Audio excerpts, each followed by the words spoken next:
Thank you everyone for joining us in the more youthful forum. So if you're here, you're young or you're young at heart and you're ready to hear about digital disruption and transformation. So welcome. Now we've got an hour and a half. We've got a fantastic panel. We've got industry experts. We've got a regulatory perspective. We've got private sector. We've got corporate. It's a fantastic panel we've got assembled here today, and we're really looking forward to sharing insights, sharing some practical thoughts and insights on this pretty broad and, in some respects, unstructured topic, but we're going to try and bring some structure and reason to this space. If you've got questions, please ask them through the platform. Because, ultimately this is for your benefit and it'd be great to hear from you. So without further ado, so thanks for the introduction, Zach, to everyone. I thought I'd perhaps start by asking the question of what we mean by digital disruption. And I think I need to come clean here. I'm not an expert in this space by any stretch of the imagination, so I'm here to learn just like everyone else and understand more about this space. So what did I do? Well, I asked the disruptors, right? And the results were quite interesting because on the one hand, I had a response from ChatGPT that felt like, as a lawyer, felt familiar to me because it was very much risk-based. And what ChatGPT told me about digital disruption is it's where new digital technologies and business models fundamentally change the way industries operate, displacing established companies and forcing organisations to adapt quickly or risk being left behind. So that was all a little bit alarming. And then I asked Copilot the same question, and it was a little bit more blue sky in framing its concept of digital disruption, which was about altering market dynamics, consumer behaviours, and radically changing how businesses operate to deliver value to customers. And I thought that was quite interesting because between the two of them, that actually nailed the concept of risk and opportunity, which I think is at the heart of what we're trying to unpack today, which is what are the practical ways to approach the risks and opportunities presented by digital disruption and transformation. So with that said, perhaps I'll start with you, Chye, and then we can move through our group of panellists to articulate what you think of when you hear the terms digital disruption and transformation. Sure, thanks. I think before I do that, I give a quick introduction about myself, just beyond the descriptors on the board. So I was just saying with my fellow panelists, Wooi, we were from the same university before. And I took I worked with Pricewaterhouse, which is obviously now known as PwC. Then I moved on to the banks as compliance officer and co-founded my own company back in 2014, which is a regulatory technology company. At the same time, I also sit on the Singapore FinTech Associations as an EXCO member and a treasurer. And at the same time, I'm also teaching with both EXCO and CSIS.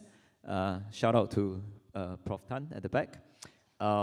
So for AML and KYC related matters. So I think with this disruption topic, digital disruption topic, I personally don't really like the word disruption because I'm providing technology solutions to enable people to comply better with regulatory requirements. So in a way, it's disrupting the enterprise solutions that is very, very expensive because we're providing very cost-effective solutions out there in the market.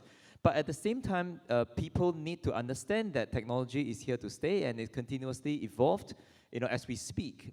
If you have been following the tech space, I'm not sure whether there's any fan out there for Elon Musk.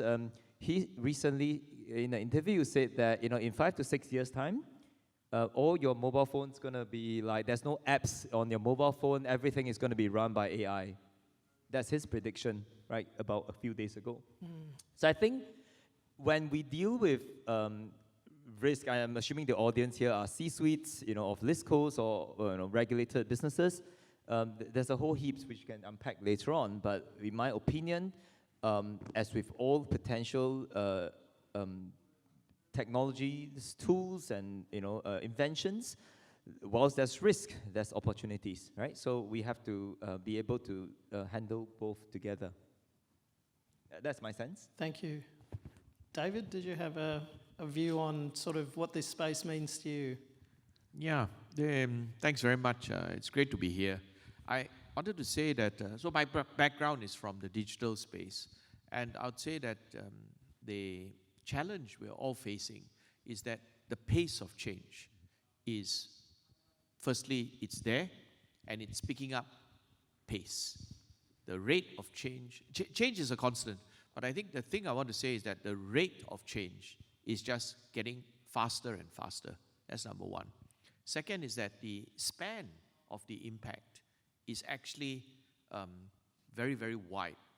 So if you look at previous rounds of disruption, whether it's the Industrial Revolution or, the Agricultural Revolution, A, it takes a longer time to take place, and B, it affects individual sectors at a different point in time.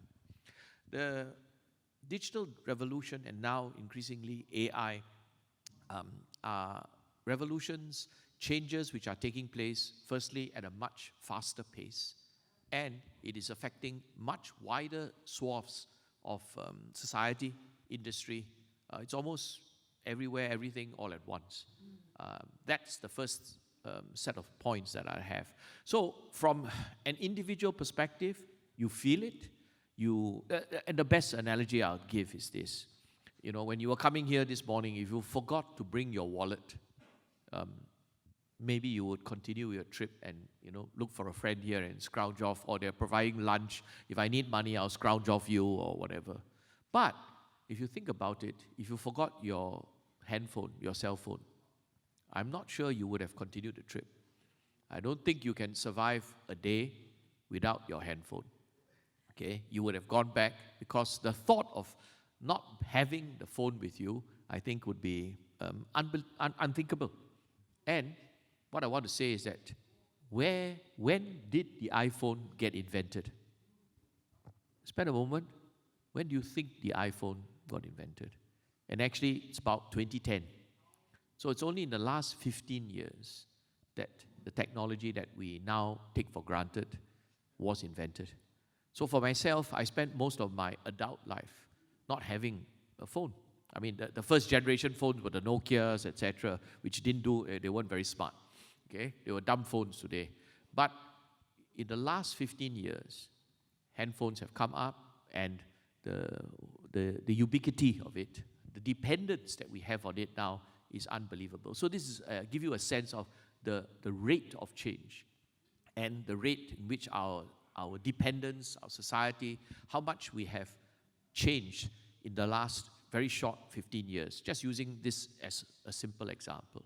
So how we live, work, and play has changed dramatically. And this gives you a sense of the pace of disruption and in the digital space and the extent of the disruption. AI is here. It's coming, it's here, and it will disrupt it the same, even faster, and even wider. For businesses, the impact really is that if you don't change, you will go the way of the dinosaurs, of the horse-drawn carriage, etc. You will be left behind. So I think the imperative for us is that we do have to change. But I would flip it the other way around. The change is an imperative. It offers great opportunity to those who can, A, change in time, B, reap the benefits of it. But with these opportunities come a whole bunch of risks. The question is, are you aware of the risks?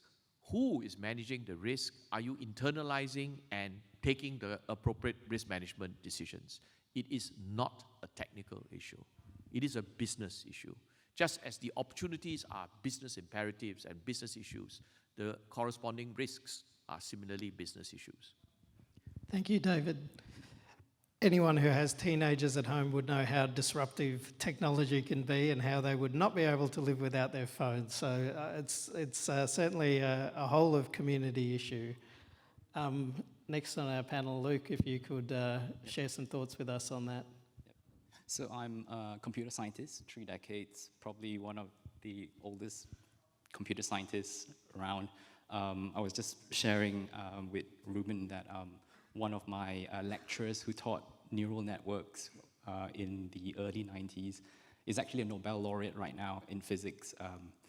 And the older ones or practitioner amongst us, we have pivoted a lot more to the responsible and safety side. That's been my work and passion. The engineering and the build of it, I think will be in good hands. There's going to be lots of trillions being poured into that. And as he mentioned as well, so my focus is basically on 2 big things around safety. And we can dig into that in governance. It's probably the biggest problem that we have right now. And the other one is the job disruption. So nothing technical at all. So someone was telling me whether, just like how governments bailed us out for COVID, were they the first insurers of choice, or are they going to be the last insurers of choice for the next thing that we're going to deal with, which is massive disruption in the job market. So, and to the example that he gave, so in the turn of the century, we've got horses going away, cars coming in, and then there is a net new job creation. So people who clean the streets after the horses, they had to do something else. But in the end, there was net new when the cars were introduced. I don't think we're on that similar trajectory. I know there's a lot of people out there who talks about, yes, somehow everything is going to work out and it's going to be net new jobs. But from where I'm looking at it, it's something for us to look at. And I'll just summarize by saying that what we're dealing with today is the fact that deterministic machine intelligence is not new. It's been around for a long time. I think in Dartmouth, they tried to crack it in 2 weeks. And now, obviously, we have a very different background. Again, we'll dig into that, but basically, we've got a polarity between East and West to achieve something called general intelligence first. We can talk about that. And then eventually, very quickly after, super intelligence there. I know big concepts, big words, but you'll see how it comes back into the governance construct later on, which is what we're grappling with. Yeah. Thanks, Luke. So Wooi, last but not least, on our first question. Thank you for having me. Having listened to the sequence of the panelists, I think I'm the most, or rather the least risk knowledge kind of person in this panel. I cannot disagree with what ChatGPT nor Copilot say. I totally would align with it. My own thought is that I agree with what David mentioned. I think it's really the pace of change that forces us to think about, if we don't do anything about it, how our existing business model will be made vulnerable. And that's how I would like to approach it from a business standpoint. Before taking on this risk appointment, I spent about 20 years in CapitaLand. I was running more the business and some operations on the ground in China. Prior to that, I spent some years in corporate real estate banking, and I also started a career with the Big Four, just like Chye mentioned. So thanks for connecting us after so many years together. So I would think about disruption cutting across our organization, maybe from 3 big buckets. I think from a business standpoint, we like to think about from a strategic angle. So what we need to do, or are there opportunities for us to capitalize such that when you do it, you create a little bit of new competitive advantage relative to your competitors who are not doing the same. So at the strategic level, let's use this opportunity well, embrace it well, and that will then help us to differentiate. At the operations level, then we start to think about whatever we've been doing for the last 10, 20 years. People are now showing us that there could be a better way of doing. I think we moved from a very manual way of doing to now digital. So the challenge here is, as we adopt more and more digital kind of ways to be more efficient, we have to start thinking then what's the associated risks that may be emerging, that the current workforce may not be ready to tackle it. So then it falls down to the last bucket, that to move the organization, I think it's really people. So I think the people side of the things is really the most, I would say, need a lot of attention and that sensitivity in how do we equip them to be able to tackle the challenges of tomorrow. I think in this regard, I think you probably won't miss some of these headlines. I think CapitaLand recently signed a MOU with the Workforce Singapore. It's exactly with that in mind that we wanted to upskill our internal organization workforce, leveraging on the Workforce Singapore's curriculum and some of these initiatives.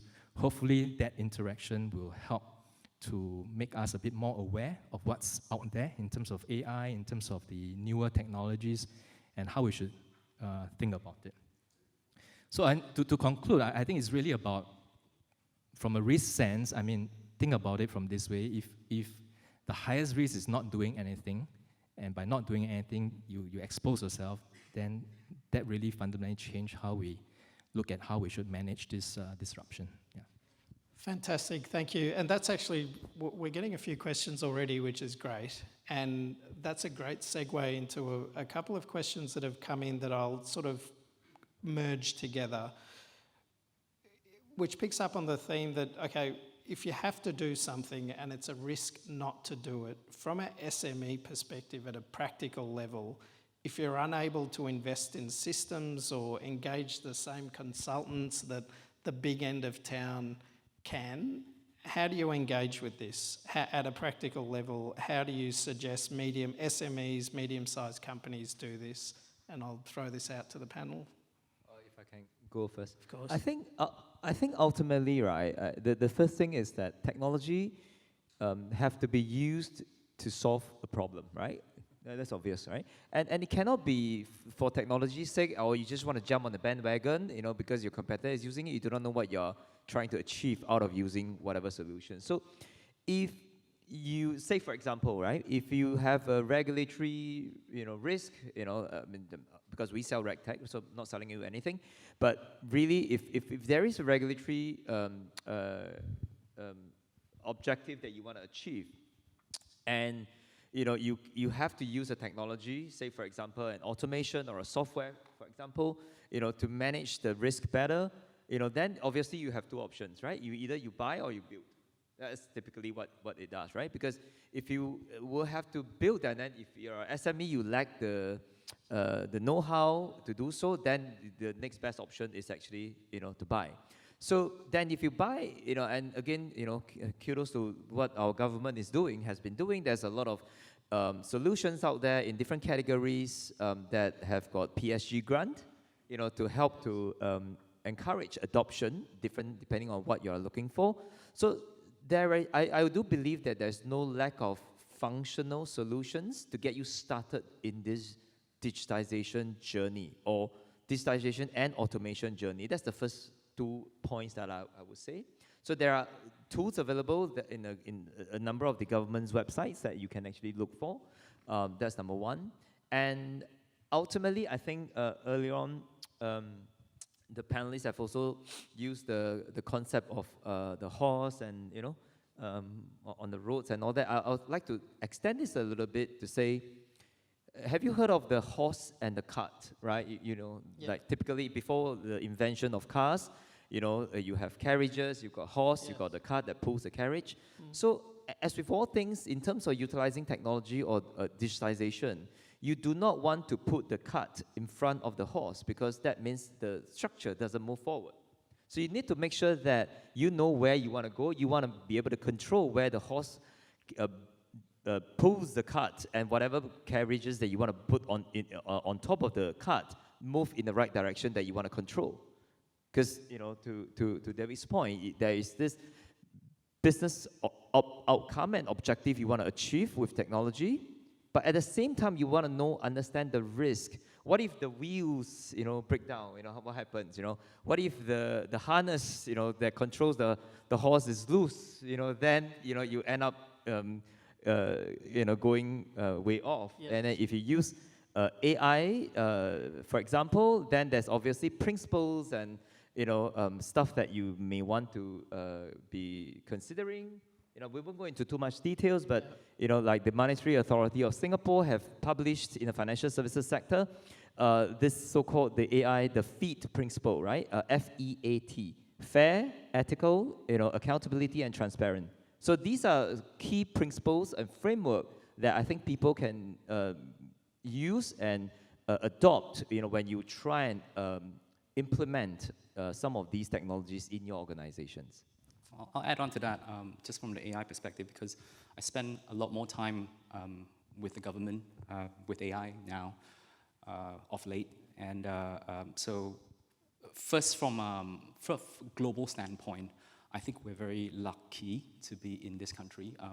Obviously, there's East, there's West, but when it comes to progressive governance, proactive governance, preemptive governance, I think we're right up there. MDDI, Josephine Teo, would rank us top 3. You can 1, 2, and then 3. So it's a good place. And then we've got lots of sandboxes. So I did work with, we've got some great safety institutes as well. So Leslie and Lam Kok Yan on the safety, the DTC, and then I did work with on the AI Verify side as well. But what happens is that at the end of this, what comes out would be a sandbox that you can actually take and implement. And on top of that, we've got ECI funding. I think we covered the PSG. So there are quite a lot of SME activities. SBF is doing something as well. We're building, there's something that's coming out to support the SMEs in adopting agentic AI in particular. So not Gen AI, but agentic AI in particular. So I think the economics really check out for a country like us. SMEs, if you want to start, I think the cash outlay is about 40, 45K. And then somehow the government partners to do the rest. So good place, yeah. And perhaps, David, if I could just get some thoughts from you as well on perhaps the CSA perspective on resources and what's available out there. Yeah, so not so much from the CSA perspective, from the MDDI perspective. So I also have a hat in the Ministry of Digital Development. I'm glad that my fellow panelists said that the government is doing well. So thank you very much, yes. But it can't come from me. But the reality is that government does try our best to facilitate and encourage SMEs to take this up. So it's not just a play for the big companies or for governments or for the MNCs, etc. It is important also for the SMEs to level up. And I'll say 2 things. One is that, again, if you don't, you get left behind and your competitors will take your cheese. But the second one is that actually in the digital domain, and if you do level up in the digital domain, there's technically no reason why your market is limited to Singapore. Actually, you can scale up, and the world, in theory, is your oyster. So that's what I wanted to say. So the government has gone multiple routes to try to encourage SMEs to move in this direction. IMDA, a sister agency of ours under MDDI, has SMEs go digital. Actually, there are a lot of grants also. Concurrent with this, also from a government's perspective, if you go digital, actually you're taking on risks. So CSA is also partnered with this. So under the umbrella of SMEs go digital, you also have cybersecurity packages, because if you go digital, you're taking on risk. Just as a vignette, my family doctor when my kids were young was a HDB doctor. And it was great because every time you go there, they're really old school. They pull out the drawer, Mr. Code, and they'll pull out K, and then they'll look at the cards and, look for the kids' names, etc. So, and then when you actually print the prescription, they have this good old dot matrix printer. And I used to wonder, where do they get this printer from and where do they get the printer ink? But my own perspective, especially from a cybersecurity perspective, is that they are very cyber secure. Yeah.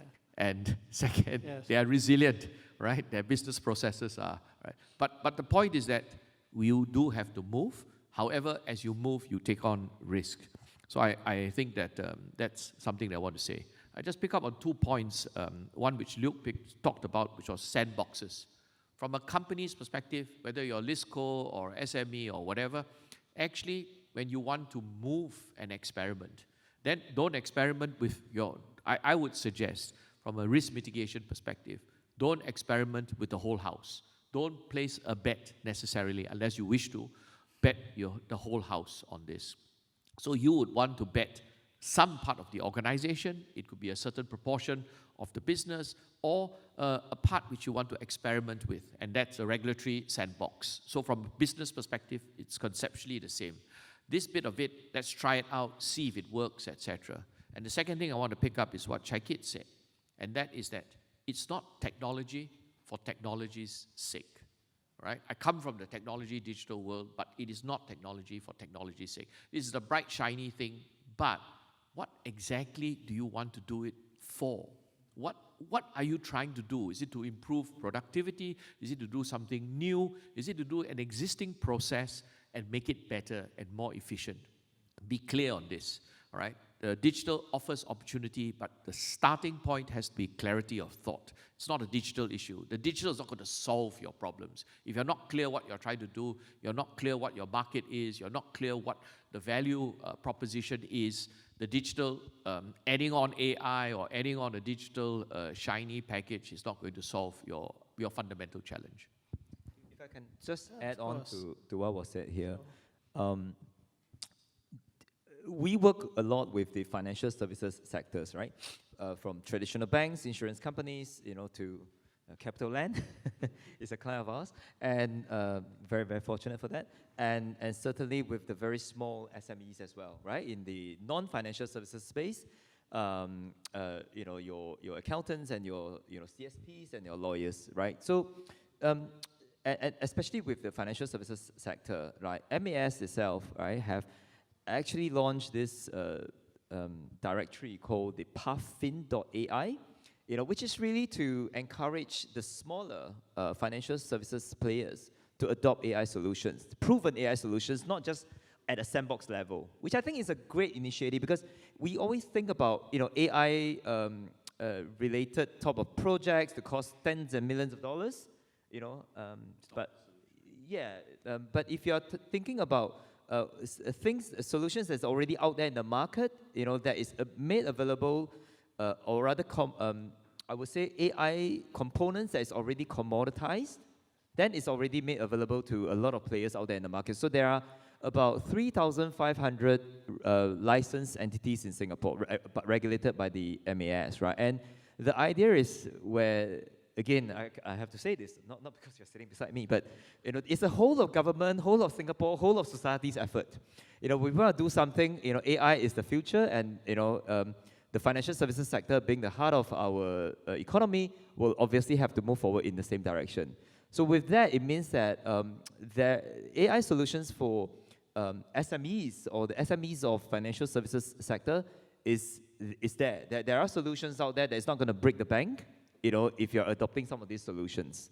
So I think I just want to make that point quite clear. So I hope that answers the question, and I think, that to know that there's tools available and there's support from an all-of-government perspective is really good to hear. Just to pick up then on that theme, and given we've had examples of technology, AI, the types of, I know you don't like the term disruption, Chye, but I'm going to keep using it because it's in the title of the thing. Because if there's no disruption, then there's no business for me. Excellent. I cannot say it in a bad way. Got it. Well, we'll use it in the most positive way possible. One of the things that I think people grapple with is the paradigms for addressing these issues and new technologies. Are we talking about and maybe David, you touched on this before, and you did as well, Chye, with the horse and the cart, but do we use the same well-established principles to approach the introduction of these technologies, or are there new paradigms and new thought processes that go along with understanding and implementing these technologies? And perhaps from a corporate perspective, Wooi, I'll start with you, and then we'll take the rest of the panel. Yeah, thank you. I think from where we are, my first reaction is we probably don't have to reinvent from zero. I think there are certain things, if you talk about the principles, the foundations, the principles of, I think we mentioned earlier about governance, talking about accountability, transparency. I think all these fundamentals remain valid. It's the implementation part of it that perhaps we need to be a bit more aware and be a bit more agile and evolve as the business landscape changes. If you go down another level, what is already out there today in terms of the enterprise risk framework, I think that's a very good starting point. I think this whole enterprise risk framework is to help the organization look at a very holistic and coherent manner. The way we identify risks, how you identify, how you assess, and how then you take actions to respond or mitigate, and then how you do that continuous monitoring. I think all these things in terms of whether or not the digital world is moving ahead, I think all these things are there to help and support the organization. Perhaps what is necessary in our own mindset shift is that we no longer can do this like once a year cycle or 3-year cycle. We probably need to move with times to a bit more timely and to be aware that because of the speed of change, the whole technology and digital world is moving so fast, you need to be well prepared to think about all these things from that lens. The cadence is changing. The cadence have changed. You used to be revisiting this like 1 year, 3 years, it's fine. But I think if you say 3 years, I think the world will bypass you. That's right. So I think that is probably my first reaction to how, from a board or from a business standpoint, we are thinking. I don't think we need that start from zero or paradigm shift, but I think whatever works remains. Just be aware of that speed and be a bit more agile as you implement. I think that's how I will approach it. Yeah. If I can just add on to what Wooi said. I mean, I shouldn't say many, a few decades ago, when I started with the audit firms, I think I learned, and I think it's still very relevant concepts, right?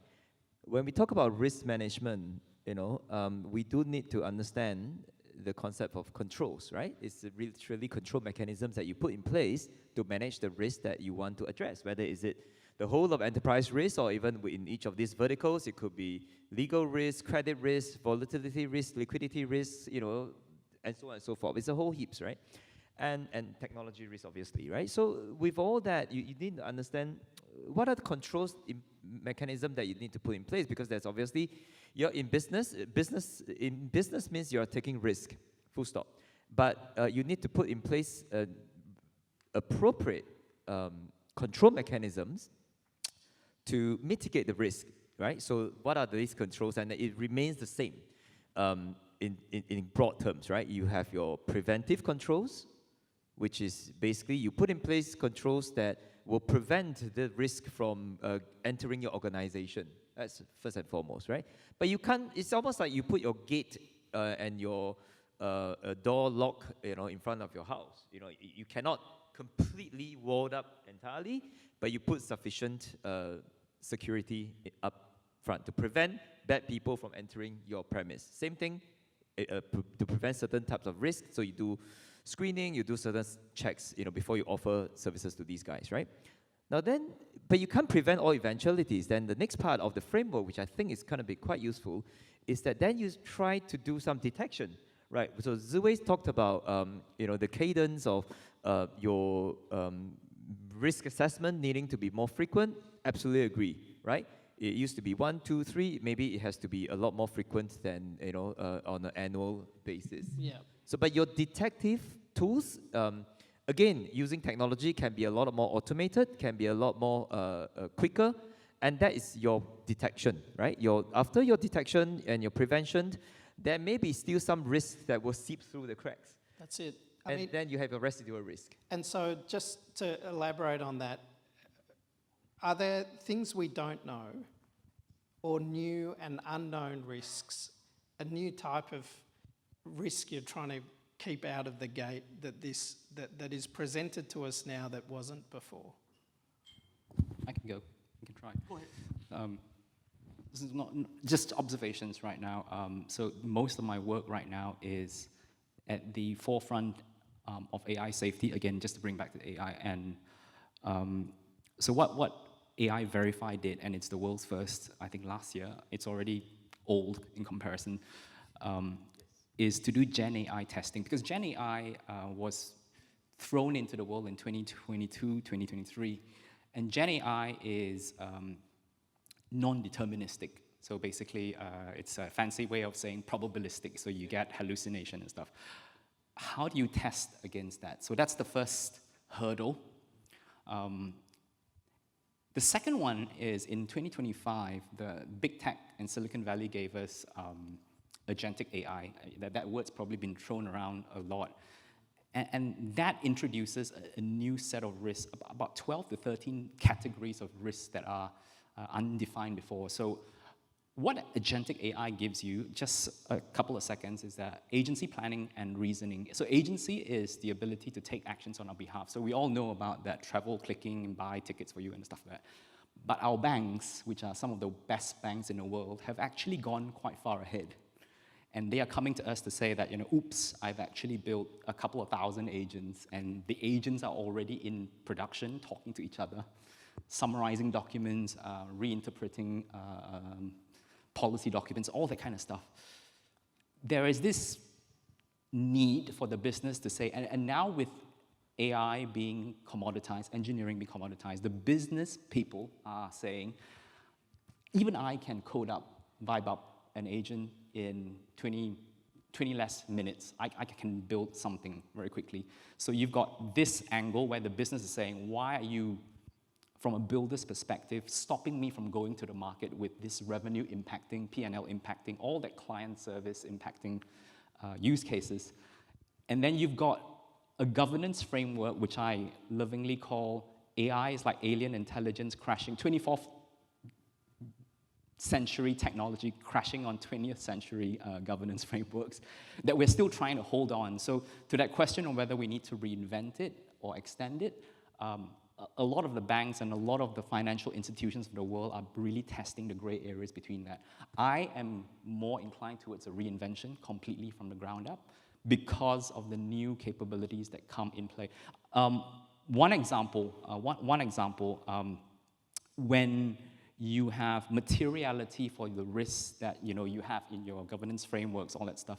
So one part of it is that even a month or a week now we're finding is not frequent enough, strangely, for some use cases. So we're really testing the boundaries. Second part is, this is a great opportunity for some adopters who are really at the forefront to try to reclassify the risk tiering matrix, if that makes sense. So everything from, you use a door lock example, everything from spelling errors, everything from legal statements, we've all heard of those things before. That's what all the banks and all of the leading practitioners are doing now, reclassifying it in. The third thing is safety by design. I know it's a very big word. It's like, if I can build an agent using Cursor, using whatever it is, you need to have those policy and safety guardrails right at the point when I'm developing it. So you can't say to me that I finished building my agent and then I have the SDLC lifecycle and then I want to test it for safety. That's how it was done maybe a couple of months ago. But right now, you have to make those safety guardrails right up front. Before you even vibe up a first line of code, your control toolkits, your access to GitHub, your access to whatever APIs needs to be defined right at the point go. So there is like a fail-safe proof where the business people who are now very excited, they've got a tool that they can do by themselves, can't kill themselves. So this is where it's shifting towards right now in the market. A lot of work in this area, yeah. No, that's conceptually a great aspiration. Unfortunately, coding tech hasn't worked this way. It has always been a rush to market up till now. We've talked about security by design. That was the last round. We still haven't been able to achieve that. Yeah, so I have my doubts. Coming back to the question about risk, I look at it this way. Digital transformation, AI, new technology, actually it's a fundamental risk management issue. I'll illustrate it this way. People ask me about, from a cybersecurity perspective, what is good enough? So my starting point is that there is no such thing as absolute 100% cybersecurity. If you want a completely cybersecure computer, sure, leave it in the box. Yes. The moment you take it out of the box and start to use it, you're taking on risk. That's the reality, all right? And it's the same with all technology. You, on the one hand, you want it secure. On the other hand, you want usability, you want functionality, you want speed to market, etc. And oh, by the way, we're trying to manage cost as well. Yes. So there is an iron triangle, trilemma as it were, usability, speed, functionality versus safety, security, transparency versus cost. You have to balance these three. And the analogy I give is that a couple of years back, I was looking to buy a house. I only had 3 criteria. I wanted a big house, I wanted cheap, and I wanted it in Bukit Timah. Okay? So to my surprise, I found that even though I only had 3 criteria, I could never get them all to match. Okay? Yeah. So I wanted a big, I got a big house, it was cheap, it wasn't in Bukit Timah. I got a big house in Bukit Timah, it wasn't cheap, etc. So it's the same challenge that all of us are facing. This trilemma, there's no easy answer. All right? So it's the same with all of tech adoption. You're trying to balance these 3. It is not a technology issue. Yep. All right? It is a risk management issue. Right. Because when you're talking about your business functionality, your speed, your customer experience, this is not a tech issue. When you're talking about safety and security, you can't delegate it to the technology. And we're talking about costs, the business itself, this is an operational determinant. So the issue is that if it is a risk management issue, who is making that risk management decision? If you at the CEO or the C-suite level don't know who is making this decision, it's likely it's been delegated to the tech people. Yes. This is not a backroom issue. If you have delegated it to the tech people, they have made a risk management issue. Question is, you are bearing that risk that they have made on your behalf.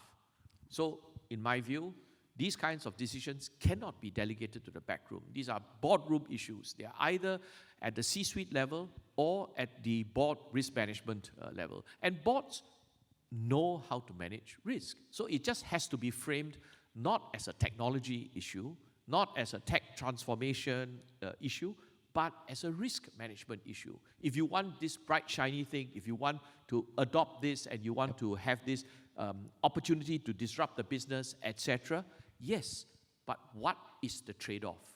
It does come with a certain trade-off. You're taking on this additional risk, this additional exposure, this additional issue with potentially the regulator, etc. And boards know how to make these kinds of risk management issues so long as it's presented and clarified in the language of the board. From the technologist's perspective, our big challenge is that we don't speak English. All right? We don't speak the language of the board. And I would be the first to admit that some of the technologists actually, I think, low-key deliberately do this because they want to show how clever they are and they want to demonstrate to the board that you guys aren't as good as me and you don't understand. But that is part of our problem. So our challenge is to be able to speak the language of the board and then be able to put it across. From the C-suite's perspective, from the board's perspective, I think there is an equal challenge. I put it to you this way. No CEO worth his salt or her salt is going to say that, oh, this is a financial question. Actually, I don't deal with financials. Please speak to my CFO. Yes. Any business leader knows that in order to be credible, you have to understand the financials. But if you flip the question and you talk about technology, many leaders are quite comfortable to say that, oh, this is a tech issue, right? Why don't you speak to my CIO or CISO? Yeah, roll out the that is a RTT. big problem. Yeah. So I think there is a mental shift that is required if we believe that technology is ubiquitous, if we believe that technology is disrupting the way we live, work, and play, and our businesses, then how is it possible that we as leaders can say that, oh, this is a tech issue, I'm not into it, speak to my CIO? So I know, it just gives me a business idea. We need to invent an app to basically translate tech language to business language. That's it. And legally... Please don't do that, because that's my core competency. My Actually- value add to the organization is that I'm bilingual.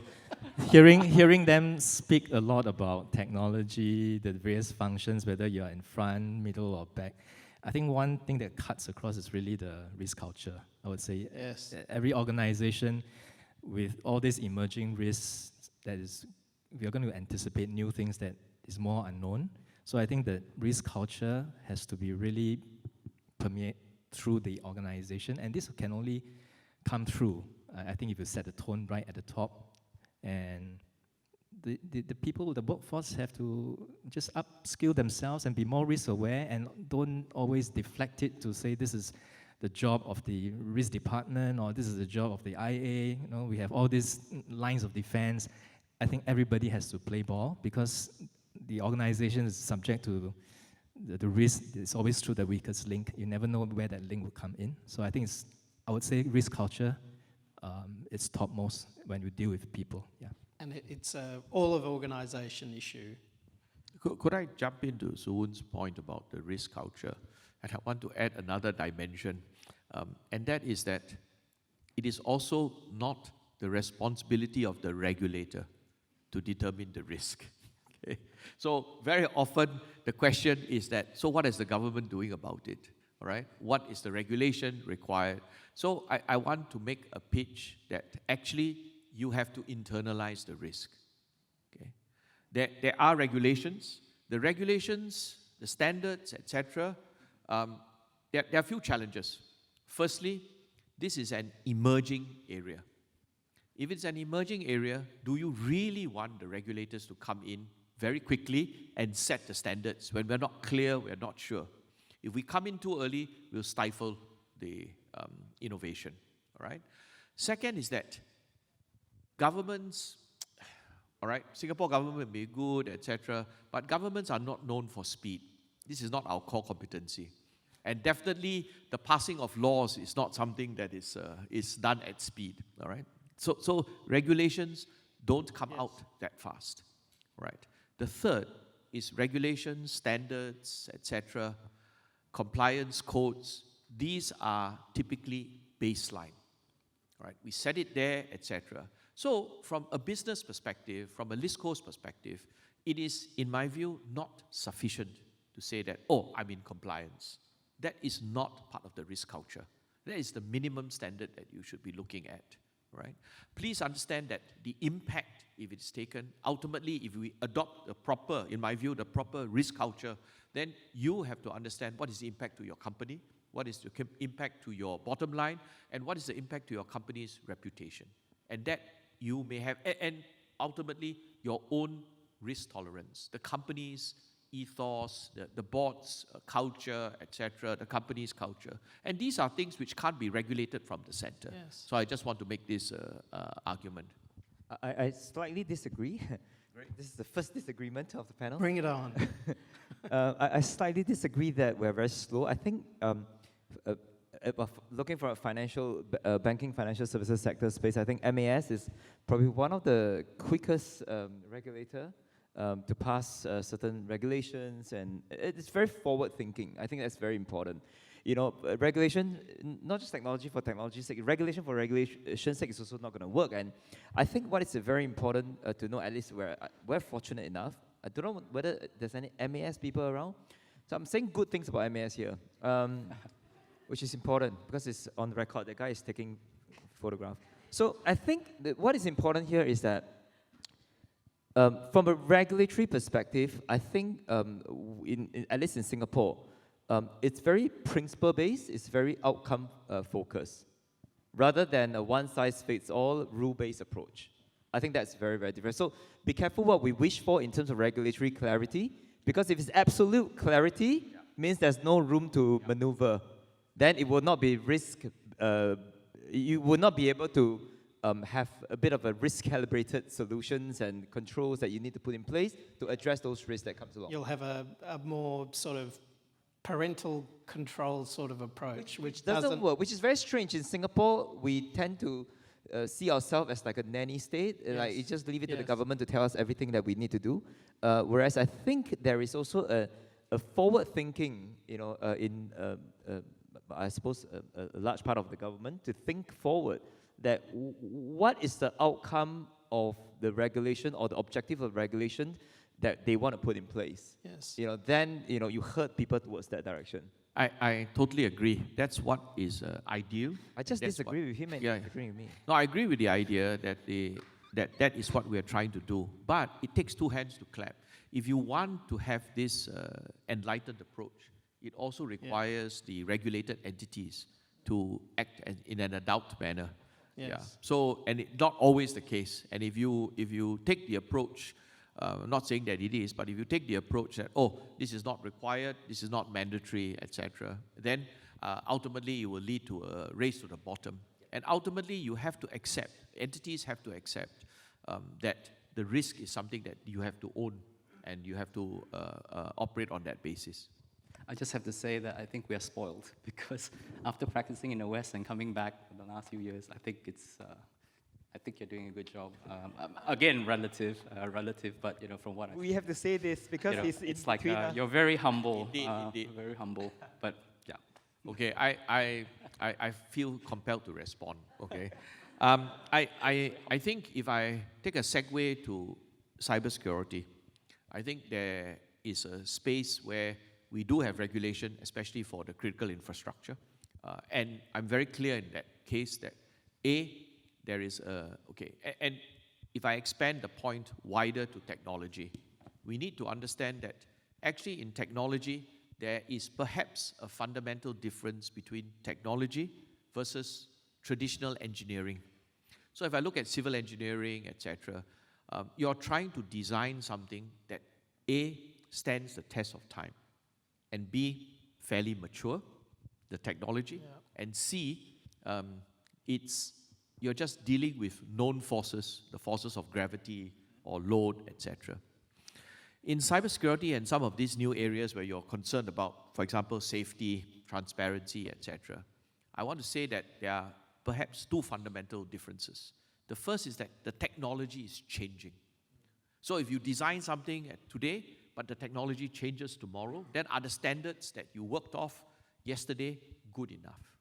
The second is that unlike classical engineering, where you're just dealing with known forces, in the digital domain, we have real bad guys out there who are trying to chip away, actively undermine what you've built.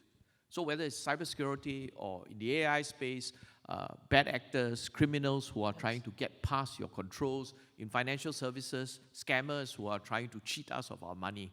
This is another dimension that needs to be factored into the risk matrix. I think in the risk matrix, just try to deal with it from, let's say take it from a classical engineering perspective, then you have to deal with this. Technology is more or less mature, and there's no one trying to get at you and undermine it. That's one dimension. Okay, but in the digital domain, technology is changing, and there are bad guys out there. So I just wanted to add. So my argument is that from this basis, it's a challenge for the regulators to try to be able to keep up fast enough. Yeah, and the pace of change is so fast and there's so many threat actors out there. I'll just share one personal experience, which is that I have the dubious honour of being probably one of the only lawyers in Australia who's actually had personal contact with a Russian threat actor as part of a cyber incident. I got a call on my mobile phone in the middle of a live cyber event, and I had a conversation with some people from Russia who weren't very friendly, and that conversation was short-lived. But it was, you certainly get the sense that it is everywhere, and it's a real threat. So let's move the discussion into the boardroom. I think we've had a great discussion about, at a high level, the concepts, the sort of high-level risks and opportunities that this space provides. But, as a group of governance professionals that we've got in the room, I'm sure there's a lot of interest in how to address and deal with these issues in the context of the company's governing body. So let's talk about board capabilities and oversight, if we could. And to what extent directors should develop their own digital fluency, and how boards can equip themselves to provide oversight of digital transformation. Would anyone like to start us off on that? Perhaps, Wooi, from a corporate perspective, you can provide a view on how this is approached. Yeah, I think I'm speaking for the majority. I think as a board of director, you can expect them to be technocrat and to be AI scientists. I think that's a very high bar to expect them to be. But that said, I think it's also necessary for them to at least understand, what all this new technology or AI can create value or destroy value. So I think they need to understand enough to be able to ask the right questions of management, especially as you try to do all these digital initiatives. I think the board has to really articulate properly or ask the management to articulate clearly what are they trying to do in terms of all these digital strategies and initiatives, how it integrates with the overall the organization or the business goals. As they implement all these, what are some of the measurable outcomes that they would like management, while they execute, to manage the associated risk of it. So I think as a board member, you probably need to know enough to ask the right questions. As for the board member themselves, how can they better equip themselves? I think there are many self-learning developments I think that they have to probably keep themselves abreast on.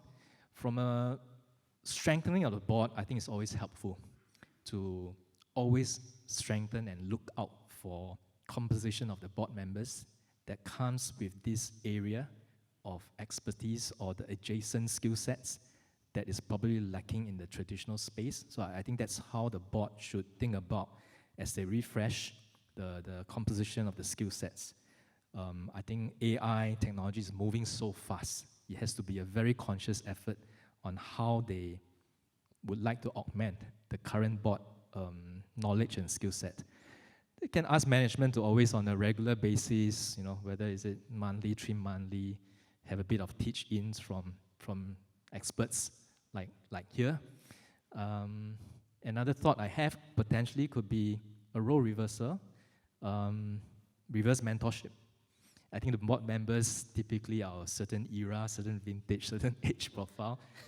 We need They're all young in here. So we need to be young at heart, right? So maybe get some reverse mentoring, get to know the latest about what TikTok is all about, how TikTok can help the business grow and what the associated risks. I think these are probably all those things that the board should be aware of and be very conscious to equip themselves, and as they lead the discussion, have their regular updates, check-ins, I'm sure there's a community out there that they can be plugged in so that they can continuously stay up to date. If I can just add on to that is, I think when we think about board, we typically think of it as like a list-co's board, but there's probably like, 500,000 companies in Singapore, active companies in Singapore. And of various sizes. Not everything is a list-co. Absolutely. Yeah? And then I think there is obviously a need for boards, members' knowledge and the fit and proper assessment criteria to be uplifted. I think that's happening. And again, shout out to ISCA and CSIS. There's a lot of board or directors trainings and educations that needs to uplift them, not just for technology awareness side of things, but actually to be able to understand and recognize what risk are we trying to address with technology, right?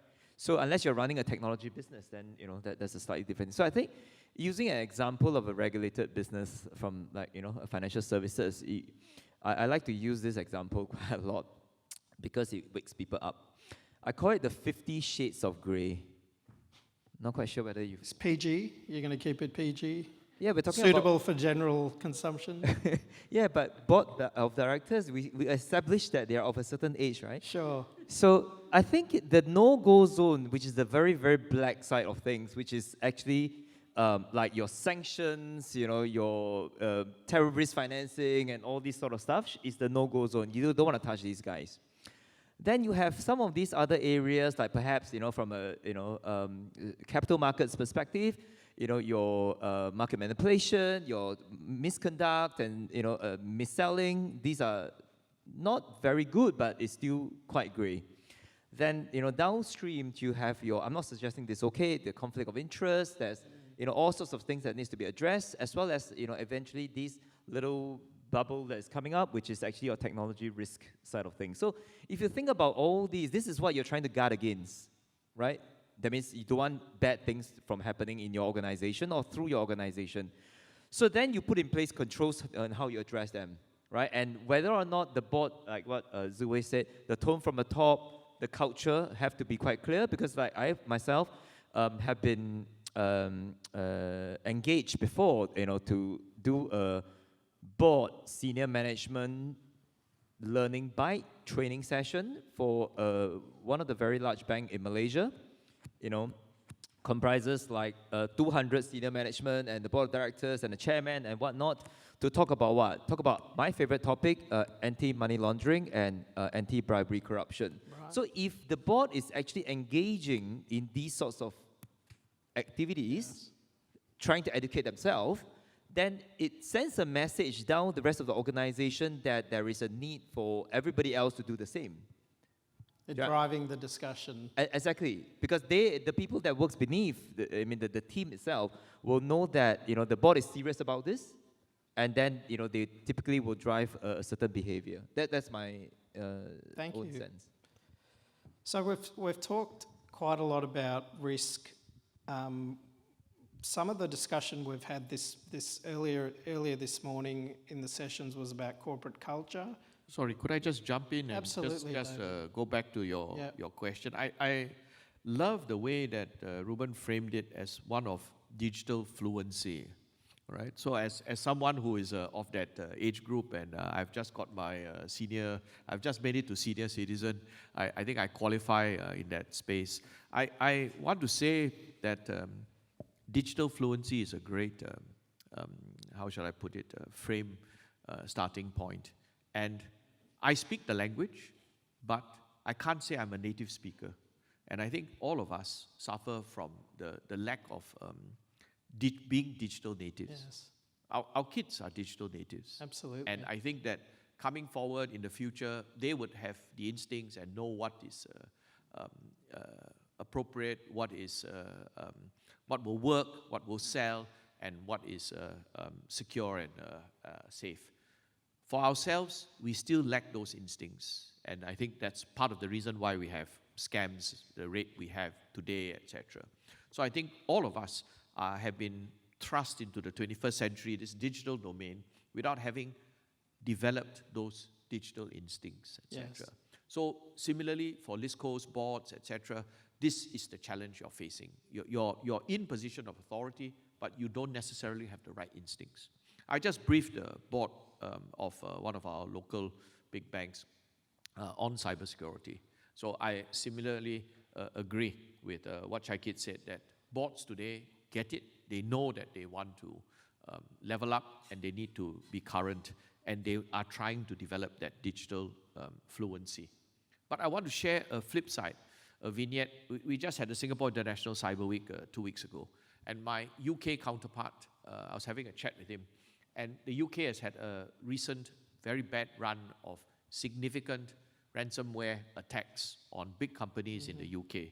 Jaguar Land Rover, Marks and Spencer's, before that was the library, and then also Harrods, etc. So I asked him, what is the mood among the business community in the UK with respect to technology risk, cybersecurity specifically, etc. And he said that, David, you can't believe this. He said that he had just been speaking to one of the chairmen of one of those companies that had been just hit by the ransomware attack. So it's not someone who's standing by, he is actually impacted. And he asked the question, do you think that the board should have someone who is au fait with technology, just to, exactly like you said, not just in that space, adjacent space, etc. So you have a feel for the pace of change, the extent of the impact that technology will have on you, etc. And this chairman of a listed company who had just been hit by ransomware said, no, I don't think there's a need. Boards fundamentally need to know about governance, Yes. risk management, financials. That's what we should have. And then the rest of it, we can bring in consultants, etc. Right. So I think that, and he went on to elaborate that this company actually had a digital cybersecurity get-well plan. Unfortunately, it had spread over 5-7 years. So in cybersecurity, 5-7 years is not quite relevant. Yeah. So yes, you've got a plan, you're working through it, etc. But you don't quite appreciate how fast technology changes, of course. how fast the threat is taking place, and therefore your plan, while it is sound, is not quite relevant to the reality of the pace of change. So I think the question that we should ask ourselves is, if you think that cybersecurity or digital transformation risks are ultimately risk management issues, then should there be someone on the board who is au fait with technology, right?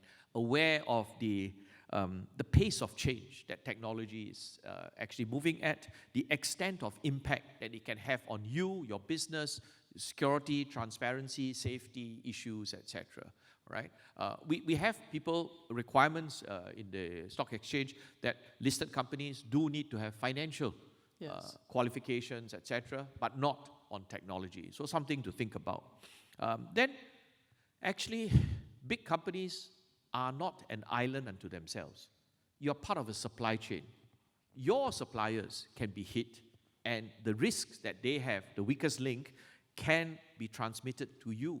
So the question is that, should you have basic standards for risk management, cybersecurity, etc., for yourselves and for your suppliers, your vendors, etc.? And I told you, I just briefed one of our big banks, and I said that you're concerned about cybersecurity, yourself, you should have certain standards, all right? You can have ISO standards. In Singapore, we have set intermediate standards of a cyber trust mark, cyber essentials, which are actually quite achievable for SMEs. This is actually a significant shift for us, because it was a huge challenge for me to get my engineers to come up with these standards. Because when you come up with a standard, when the regulator says these are the standards, in some respects we are saying this is good enough. Yes. And if you say it's good enough, then the challenge is that what happens if you get hacked after that? Right? And the question is a valid one, because even though you have met the standard, it doesn't mean you won't get hacked. You have done best of ability, to the best of our knowledge, to the best of the current known attack vectors. This is good enough. Yeah. But you can and you should, I was telling the board, that you can and should demand this of your vendors. I say you have agency. You're a big buyer of services. If someone wants to serve you in this area, you should require that they meet certain standards. And then there's a quality standard, which ultimately is part of your own risk exposure. So I wanted to extend the conversation that the risk exposure is not just yourself and your own board, but actually your vendors as well. Because I think increasingly in the interconnected world, your exposure extends as well. I feel very compelled to respond to what he just said, because I'm a vendor. So Yes. day in, You're in the day hot out, seat. day in, day out, we have to complete vendor due diligence Yes. questionnaires, right? Favorite. Very, very long and detailed, and I'm not even sure, CapitaLand as an exception, I'm not even sure other clients will look through all the questions and answers that we provided. Because I know you guys look at it very closely, because I get caught up and to answer some of the answers that we provided, right? Happy to know things are functioning as intended. Yeah. Correct, which is good, right? We tick a box. But if the vendor due diligence is a tick the box, then it defeats the purpose as well, right? So where do we end with all that? Because you don't want to end up having a very, very tedious, like I said earlier on, the options for a lot of organizations is either you buy or you build, right? If you build, it's all internal. Well, internal, you may not have all the wherewithal to actually do it all yourself. You may have some stuff that is outside as well. They need to outsource. And then where your financial services and you get anybody outside, then it's outsourcing. Then outsourcing requirement comes into the picture, which can get into the due diligence questions becoming much longer. So I think that is one part of it, but we also need to be mindful that in doing all that, it's not just the vendor, but it's also like what David said. It's all the supply chain is a very long different levels of people that may have an impact on you, where you may not be actually selling or buying from them directly. That's where some of the risks may occur. Yeah, and perhaps that feeds into the unknown sort of threats that are the new and emerging in this space. So thank you for that. That's, I mean, fantastic discussion. I'm really pleased that we've covered that much ground. We've still got more to go, and I'd like to just talk about the board's ability to ensure resilience amid disruption. I think one of the things that happens as people prepare, companies, large companies, small companies, medium companies, think about this space, is when things don't go to plan, when there is unauthorized access, a sort of a cyber event, how do you prepare and ensure a resilient landscape to operate in? I think I'll go first. Just to add on to the point a bit on a lighter note, the boards that I work with are actually very interested to learn how to ask questions to ask the management C-suite. So some simple experiments was to look at the future, things that AI is very good at apparently, things to do scenario planning. So yeah, around that literacy part, that's the number one question I get asked. Besides just telling us about what AI is and stuff like that. So we end up building some custom GPTs together, and then they can go and almost synthetically build a new board member and ask what happens if this and what happens if that. So I find that they're very interested in doing that. Then now to your point, the same to your question as well, a lot of the scenario planning, the mix of the ecosystem, who you partner with, how you adopt technology, the purpose behind how you adopt technology, those are very valid questions that we work with boards as well. And I think AI has got a very good role to play in this scenario, because it's trained on stuff that your company, so think about your sovereign intelligence and what other companies' benchmarks out there have been doing. It's a very good thought partner. So I know it sounds very 101, like how you would use your ChatGPT to ask for what's to cook tonight and stuff like that. But that question can be layered on at a board level if there was such a thing. And you'll be very surprised if you build in more of your own sovereign intelligence, your own data points and stuff like that. It gets to quite a passable board member, fellow board member level type, I wouldn't call it intelligence, but passable type knowledge base. And it's new, not net new, but it's some kind of derivative and layered knowledge that you get. And so we've been testing that hypothesis with some of the boards and how that translates into policies and actions for the C-suite. And there's no benchmark out there in the world on how well the board communicates with the C-suite, but we're putting some work into and research into how that gets translated into actual outcomes, things like adoption for AI, which is very important if you think about it, because everyone needs to get all in. The other point I want to make is that at least my belief is that the young ones will really get it, because when they're born, they've got AI in their palms and stuff like that. It's the mid-generation that's going to have a bit of a stronger, tougher transitory time. But board members of a certain age, they get it as well. From what I noticed, it's like a duck to water, basically, like a business decision and stuff like that. Yeah. So in terms of resilience, is ultimate resilience in being able to revert to pen and paper, or is there a better model for securing systems and being, approaching cyber resilience? Can I try to address that? I think resilience is a great concept. The idea that I think we should have is to build our systems in a manner that degrades gracefully. That's an engineering concept, but let me illustrate it in a simple way that all of us can understand. If our systems work like lifts, then when it doesn't work, the lift is useless. But if your system works like an escalator, then when the escalator fails, you can still use the escalator as a staircase. So I think the ideal is when we come back to the design, right? When you can't fit this in after the fact, right? If you've got a lift, you've got a lift. But if you design a building, and the question you have to ask yourself is, should we connect the different floors using a lift or using an escalator? Well, the escalator has a built-in redundancy, built-in resilience, as it were. So from a design perspective, that's what we should have, right? So it's also, in a broader sense, business continuity plans. So 2 vignettes about this. Asahi, the Japanese beer company, recently got hit by ransomware. So it's a huge global event because it's like critical infrastructure, beer, right? That's right. How can we run out of beer, all right? God forbid. But the Japanese company reverted to their, had to go back. And in fact, they did go back to pen and paper and fax.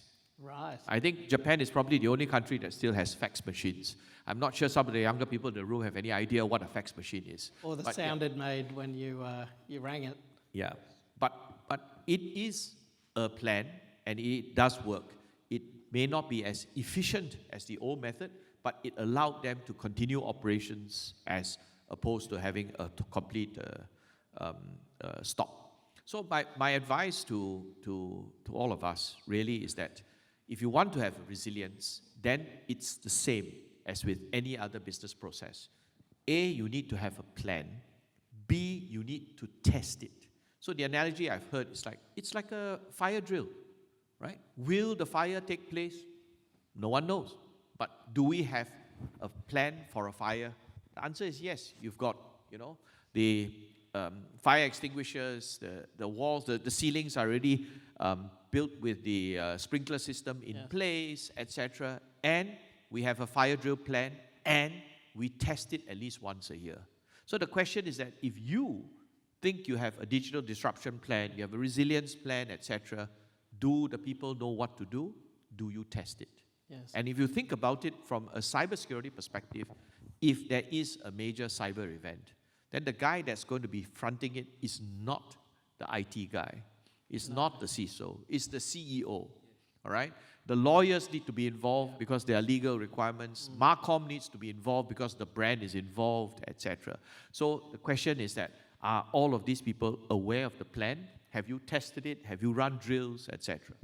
If I just add another perspective to this, yes, well and good. The absolutely great example on the escalator and the lift example. But if you're running a business of like a digital bank, like a digital broker or a crypto exchange, for example, and then where there is a hack on these systems. I'm not suggesting anyone has been hacked here, but if there is such a thing, then I think the reaction is really not to revert to pen and paper, because there wasn't a pen and paper to begin with for these businesses modeled right from the beginning, right? So they probably will have to stop their business for a period of time and try and do the recovery as quickly as they can. Yeah. Or alternatively, but there's no absolute certainty there, but as long as if they have to build some kind of a plan A, plan B, two sides of servers, if this goes down, that comes up, to ensure that there's business continuity. Backups, redundancies, business continuity. How do you keep going? Yeah, so not everything can go back to pen and paper because they don't start from pen and paper. Yeah, I think we need to add a new view to that. I mean, it's like, when you talk about resilience, the thing that comes to my head is intelligence, the actual genesis of tokens and intelligence. That's a new form of intelligence. So compute, hardware, tokens, more IQ power.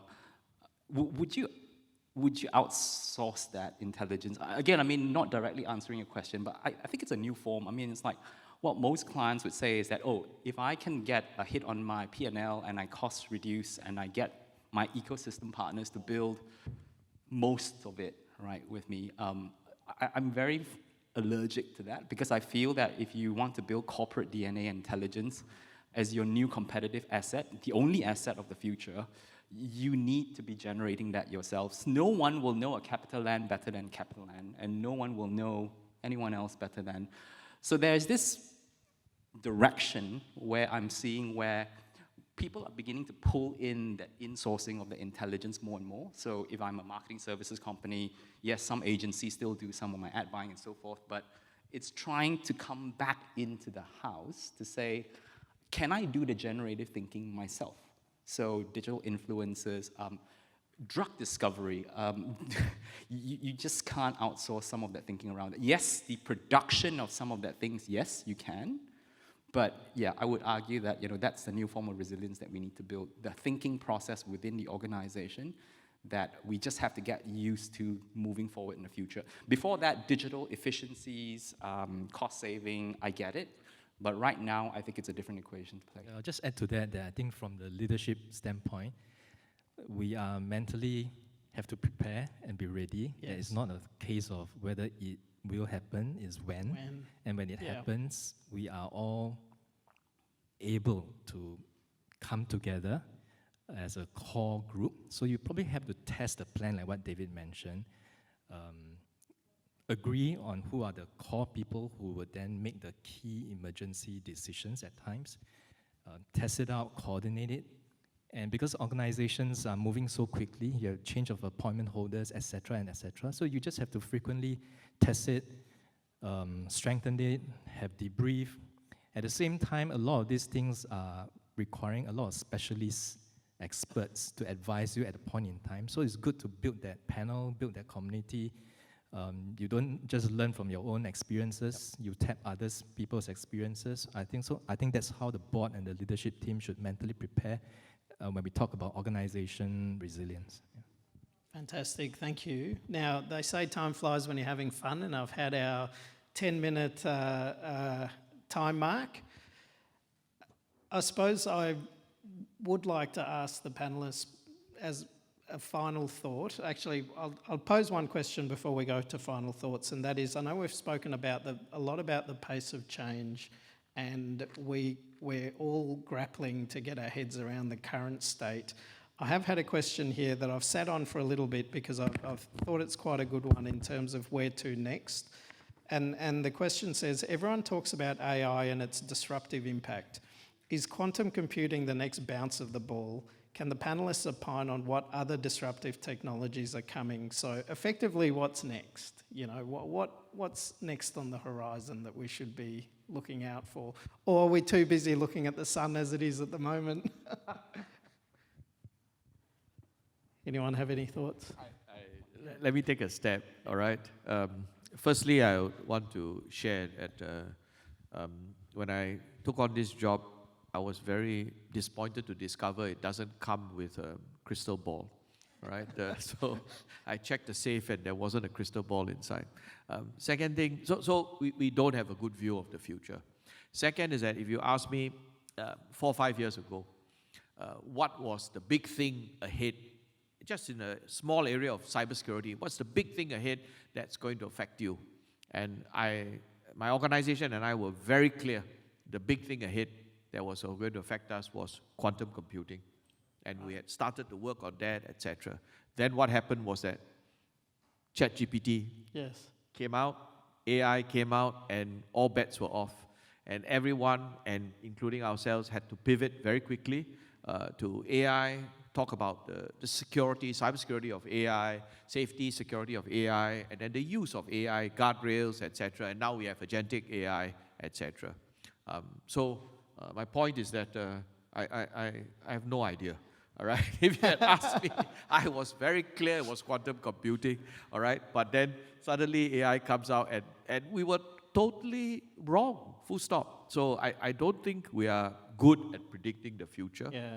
What I'll say is that, so right now, what we see is back again to quantum computing. Short answer is that yes, it is a big thing. We need to prepare for it. But the point I want to make is that actually, if you ask us to make a bet, the chance of us getting it wrong is very high. I would flip the question the other way around. We are in the business of risk management. We insure for risks. Now, you insure for risks that have single-digit likelihood of happening. You insure for fire, you insure for flood, etc. What is the likelihood of that happening? But yet, you still buy insurance to mitigate the risks. I think that in the digital domain, there are many risks that are out there. They are in the single digit, 10, 20%, but yet we are not quite cognizant of it and not taking the appropriate action. If I can just add to that point. Well, I mean, like I said earlier on when we started, right? I mean, Elon Musk had a prediction about, there's not going to be any apps on the phones in 5 to 6 years. That's what he said, right? Yeah. Go check it out. That's one thing. But I think rather than looking at whether, I'm not quite sure how quantum computing is going to affect 8 billion people's life, if it's really made very available or ubiquitous and it's cheaply available. Yes, I think absolutely, that's a long way to go, right? It's not the quantum computing part, it's actually what you do with the quantum computing capability. That's one.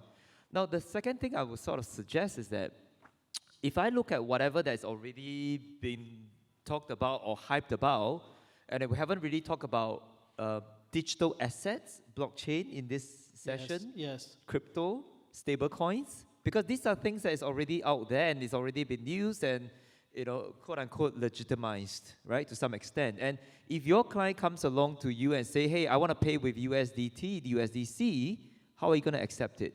So a lot of things that I think the board needs to think about is, what drive your business is probably what your customer wants you to offer. But perhaps, I mean, that's one way of looking at it. If I'm paying with USDT to purchase, a property, are you able to accept that, for example? So I think there are these real things that is really happening that I think people should be thinking about, rather than to be thinking about, something that may not actually be used today. It's sort of out there in the horizon, but we've got other challenges that we might want to think about. And the convergence of the Web 2 and the Web 3 ecosystem. Yes. I think that's really exciting, not necessarily all hype, but there is actually real use cases there. Great. Well, I might just pause for a minute and reflect on perhaps what we've heard today. So I want to thank our panellists for your contribution. It's been a really, I hope, informing discussion. Is there a question from the floor? Yes, please. I'd like to make 2 observations and a question. First observation for forum, the forum discussion thus far has been focused pretty much on digital risk management. Not too much on how board can plan strategically, except for Mr. Chionh. The final part, just minutes ago, we talked a little bit. Observation about, I'd like to hear a bit more how board can plan strategically. Observation of the corporate world is that in recent months, this year, and it's only months, we see the introduction of digital assets in US corporate treasuries. And this will inevitably lead to digital transformation. Question. Please advise how the board can plan strategically to reap the opportunities that should come. Yes, we hear a lot of risks. Let's hear about your opportunities. That's a great And question. if I may, I'd like to note that Minister Dinesh earlier did say and hinted the board needs to adopt a more entrepreneurial culture in new areas, the need for some flexibility. So I'd like to hear the panel views on the board on planning strategically in view of the observation of what's happening, emerging in the world, as well with, in a way, support from the top. Let's hear.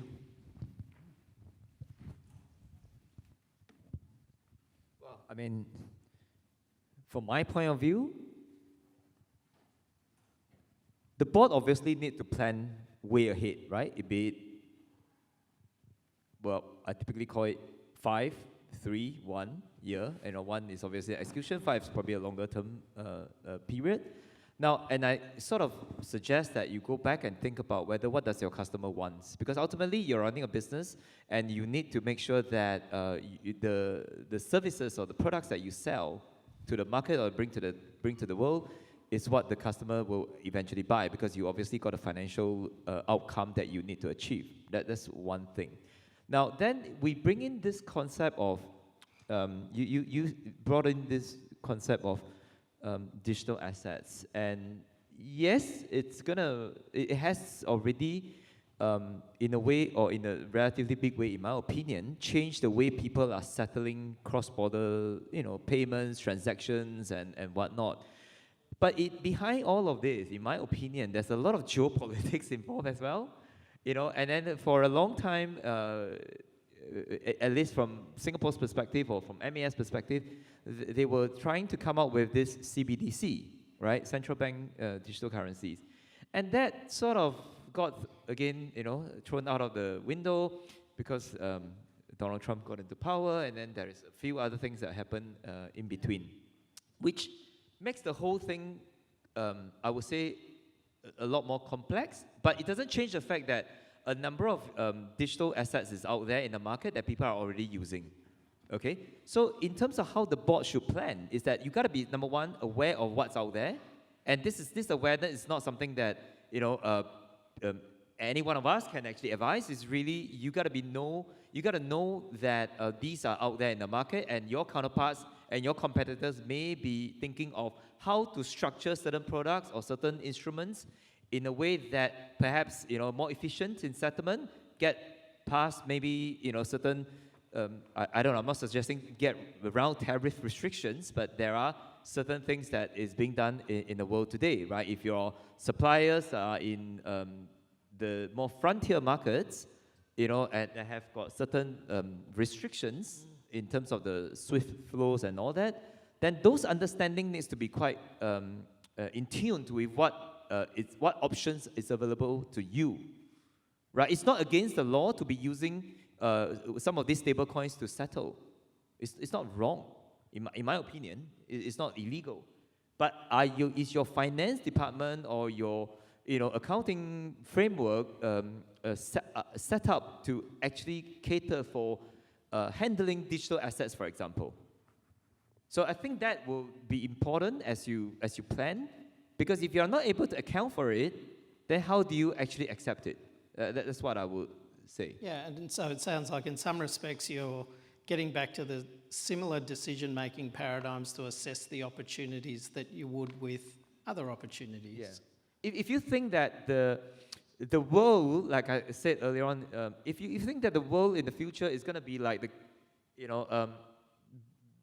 bringing in Web 2 and Web 3 together, and this is where the future is, then I think whatever services you provide or products that you sell, you got to cater to the audience, because there isn't really a community of just Web 3 people or Web 2 people, because it's all within the 8 billion people in the world. That's what it is. Thank you. So appreciate the question, appreciate all the questions that have come online, and thank you to our wonderful panel for your involvement and your interaction and your perseverance, stamina. We've talked about digital disruption not just being a technology issue, it's a strategy, capability and governance issue, one that impacts us all. And done well, it seems like it can elevate organisations to new heights, but requires careful consideration of the risks to inform decision making and ensuring that the technological novelty of today doesn't turn into the headache or performance anchor of tomorrow. I want to thank everyone for your participation and for joining us today. Thank you very much.